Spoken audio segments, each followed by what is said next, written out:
Breaking news अवां सां share कंदा रहूं। जाम शुरे ऐं भर पासे वारनि इलाइक़नि में फुरूं ऐं चोरियुनि जूं वारदातूं वधी वियूं आहिनि। लम्स कॉलोनी में ज़ुल्फ़कार नोहाणी जे दर तां चोर मोटरसाइकिल ॿुधाए वञे पियो चोर काए फरार कार फरार थी विया आहिनि। शागिर्द सरदार लिगारी ऐं वली मोहम्मद मरी खां 3 मोबाइल फ़ोन ऐं 15,000 रोक रक़म फुर करे विया आहिनि। ख़बर के हवाले से नाज़रीन अवां खे आगाह करियूं। हैदर चौक सैदाबाद में 2 फोरू खीर की दुकान तां अल्ताफ़ पवर का 1.25 लाख रुपया फुर करे फरार थी विया आहिनि। जवाबदार मदीना नगर में सोहबत पनिहार का 8,000 ऐं मोबाइल फ़ोन फुर करे विया आहिनि।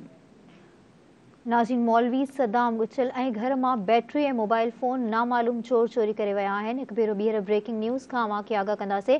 जामशोर ऐं भरपासे में फुरन ऐं चोरी जूं वारदातूं ज़ोर भरे वियूं आहिनि। लम्स कॉलोनी में ज़ुल्फ़कार नोहाणी जे दर तां चोर कार काहे विया। शागिर्द सरदार लगारी ऐं वली मोहम्मद मरी खां 3 मोबाइल फ़ोन ऐं 15,000 रोक रक़म फुर करे विया आहिनि। हैदर चौक सईदाबाद में 2 फोरू खीर की दुकान तां अल्ताफ़ पवर का 1.25 लाख रुपया फुर करे विया आहिनि। जवाबदार मदीना नगर में सोहबत प्यार का 8,000 ऐं मोबाइल फ़ोन फुर करे विया।